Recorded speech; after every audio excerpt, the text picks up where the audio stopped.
بالله من الشيطان الرجيم بسم الله الرحمن الرحيم ومن حيث خرجت فول وجهك شطر المسجد الحرام وحيث ما كنتم فولوا وجوهكم شطره لئلا يكون للناس عليكم حجة إلا الذين ظلموا منهم فلا تخشوهم واخشوني ولأتم نعمتي عليكم ولعلكم تهتدون صدق اللہ العظیم۔ ترجمہ: ومن حیث خرجت، آپ جہاں کہیں بھی سفر کے لیے نکلیں، فولی وجہ کا شطر المسجد الحرام، اپنے چہرے کو مسجد حرام کی طرف پھیر دیں، وحیث ما کنتم، اور جہاں کہیں بھی تم ہو، فولوا وجوہکم شطرہ، بس اپنے چہروں کو مسجد حرام کی طرف پھیرو، لئلا یکون للناس، تاکہ نہ ہو لوگوں کے لیے علیکم حجہ، تمہارے اوپر کوئی حجت، الا الذین ظلموا منہم، ہاں مگر وہ لوگ جو ان میں سے ظالم ہیں، فلا تخشوہم، پس آپ ان سے نہ ڈریں، واخشونی، مجھ سے ڈریں، ولأتم نعمتی، اور تاکہ میں پورا کر دوں اپنی نعمت کو تم پر، ولعلکم تہتدون، اور تاکہ تم ہدایت پا جاؤ۔ تحویل قبلہ کے بارے میں بہت ساری آیات آ چکی ہیں، روزانہ تقریباً تحویل قبلہ کی ہی آیت آتی ہے۔ یہ شریعت کے اندر پہلا نسخ تھا، یعنی پہلا حکم تبدیل ہوا تھا، اور جو پہلی چیز تبدیل ہوتی ہے نا وہ بہت عجیب لگتی ہے، بھی بڑا مشکل اور بڑا جو ہے ایک جو ہے وہ پریشانی سی بھی لگتی ہے کہ بھی یہ کیا ہے، بھی کبھی بیت اللہ کی طرف منہ کرتے ہیں، 16-17 مہینوں کے بعد بیت المقدس کی طرف کرتے ہیں، بیت المقدس کی طرف 16-17 مہینے منہ رکھتے ہیں، پھر بیت اللہ کی طرف منہ کرنے کا حکم دے دیے گئے، ایسے ہی ہو نا، 3 دفعہ جو ہے تبدیل ہوا ہے۔ تو یہ ایک پریشانی کا باعث تھا بظاہر، یعنی کہ جو نئے مسلمان تھے تو اللہ تعالیٰ نے ان کی اس پریشانی کو دور کرنے کے لیے بار بار اس کی تاکید کی، بار بار اس کا حکم دیا کہ بھئی اب جو قبلہ ہے یہ آپ کا بیت اللہ ہی رہے گا، اب جو ہے کوئی اور قبلہ جو ہے تبدیل نہیں ہوگا۔ اسی لیے فرمایا کہ وَمِنْ حَيْثُ خَرَجْتَ فَوَلِّ وَجْهَكَ شَطْرَ الْمَسْجِدِ الْحَرَامِ، کہ آپ جہاں کہیں بھی سفر کے لیے نکلیں تو اپنا چہرہ اور اپنا رخ جو ہے وہ مسجد حرام کی طرف ہی کرنا ہے۔ وَحَيْثُ مَا كُنْتُمْ،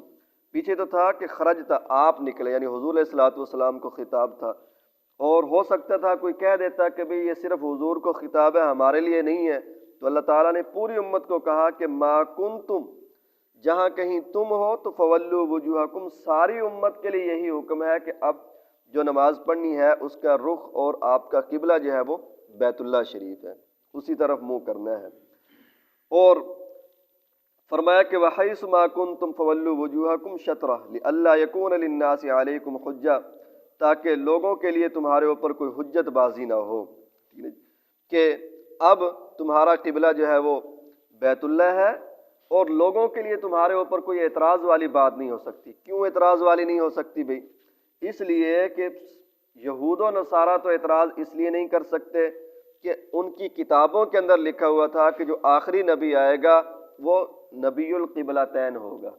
دونوں قبلوں کی طرف وہ رخ کرے گا، بیت اللہ کی طرف بھی اور بیت المقدس کی طرف بھی۔ اگر بیت المقدس کی طرف قبلے کا حکم نہ دیا جاتا تو پھر انہوں نے کہنا تھا بھئی ہماری کتابوں کے اندر تو یہ لکھا ہے کہ دونوں طرف جو ہے وہ دونوں قبلوں کی طرف رخ کر کے نماز پڑھے گا، اس نے تو بیت المقدس کی طرف رخ کر کے نماز ہی نہیں پڑھی۔ تو اس لیے ان کا اعتراض ختم کہ بھئی تمہاری کتابوں کے اندر لکھا ہوا کہ یہ نبی القبلتین ہے، اب اس نبی نے دونوں قبلوں کی طرف جو ہے منہ کر کے عبادت کی اللہ تعالیٰ کی۔ اور مشرکین کے لیے اعتراض اس لیے نہیں بنتا کہ مشرکین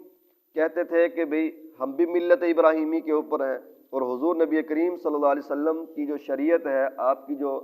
دین ہے، اسلام ہے، یہ بھی ملت ابراہیمی ہے، یعنی ہم بھی ملت ابراہیمی کے پیروکار ہیں۔ اس لیے درود شریف کے اندر بھی کہتے ہیں کہ علی ابراہیم وعلی آل ابراہیم انک حمید مجید۔ قرآن پاک میں بھی آیا کہ واتبع ملت ابراہیم حنیفا، کہ میرے محبوب آپ ابراہیم علیہ السلام کی ملت کی پیروی کیجئے۔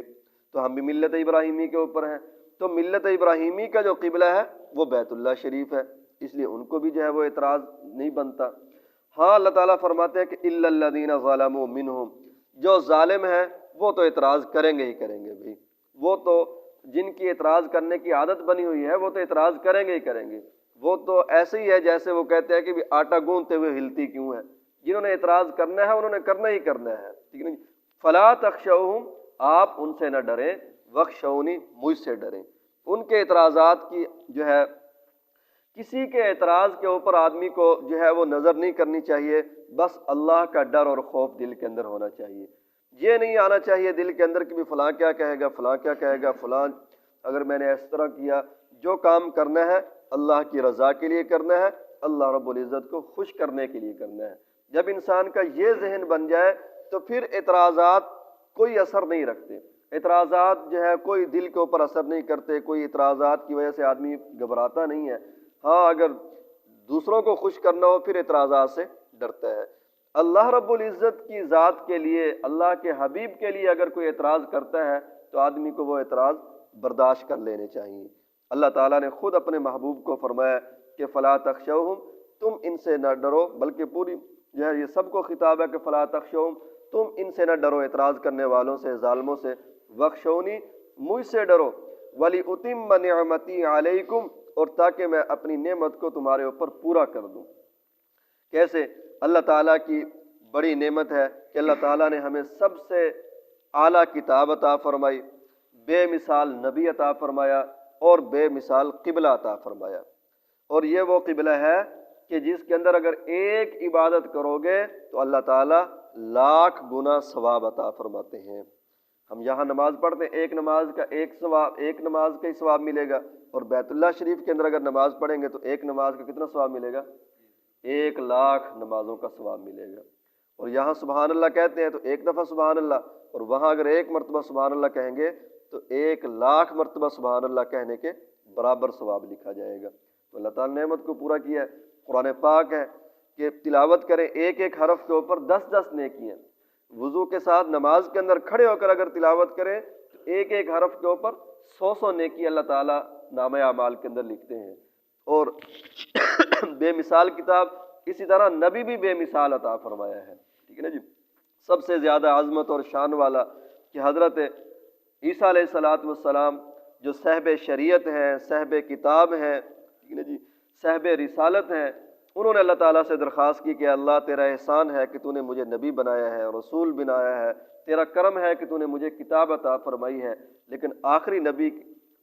نبی کی جو امت ہے بڑی عظمت اور بڑی شان والی ہے۔ اے اللہ میں درخواست کرتا ہوں کہ مجھے اس نبی کی امت کا ایک فرد بنا دیجیے۔ اور ہمارا مسلمانوں کا عقیدہ ہے کہ حضرت عیسیٰ علیہ السلام دوسرے آسمان کے اوپر زندہ ہیں، اللہ تعالیٰ نے ان کو زندہ اٹھایا ہے، اور یہ مسلمانوں کا بنیادی عقیدہ ہے، قرآن پاک کے مطابق ہے، بل رفعہ اللہ الیہ، اللہ نے اپنی طرف اس کو اٹھا لیا ہے۔ اور قیامت کے قریب جو ہے وہ زمین کے اوپر تشریف لائیں گے اور دجال کو قتل کریں گے، یہود و نصارہ کے ساتھ جہاد کریں گے، پوری دنیا کے اندر حضور نبی کریم صلی اللہ علیہ وسلم کی شریعت کو نافذ فرمائیں گے، اور آپ کی شریعت کے مطابق وہ 5 نمازیں پڑھیں گے اور پڑھائیں گے، آپ کی شریعت کے مطابق وہ فیصلے کریں گے۔ تو گویا کہ جیسے ایک امتی جو ہے امت کا فرد بن کر آتا ہے، تو اسی طرح حضرت عیسیٰ علیہ السلام امت کے ایک فرد بن کر جو ہے تشریف لائیں گے۔ تو کتنی بڑی عظمت ہے بھائی، انہوں نے تو دعائیں مانگی ہیں کہ یا اللہ اس امت کا ایک فرد بنا دے، اور اللہ تعالیٰ نے ہمیں بن مانگے اپنے محبوب کا امتی بنا دیا ہے۔ اس کے اوپر ہم جتنا اللہ تعالیٰ کا احسان مند ہوں، جتنا شکر ادا کریں کم ہے، ٹھیک ہے نا جی۔ اسی لیے اللہ تعالیٰ نے فرمایا وَلِأُتِمَّ نِعْمَتِي، تاکہ میں تمہارے اوپر اپنی نعمت کو پورا کر دوں۔ یہ بھی میری نعمت ہے کہ میں نے بیت المقدس سے بیت اللہ کی طرف تمہارا رخ کیا اور بیت اللہ کو تمہارا قبلہ بنا دیا ہے۔ وَلَعَلَّكُمْ تَهْتَدُونَ، اور تاکہ تم ہدایت یافتہ ہو جاؤ، ہدایت پا جاؤ۔ ہدایت ہے اللہ کا حکم ماننے کے اندر۔ اللہ تعالیٰ سے دعا ہے کہ اللہ تعالیٰ ہمیں ہمیشہ ہدایت پر قائم ہوتا ہے۔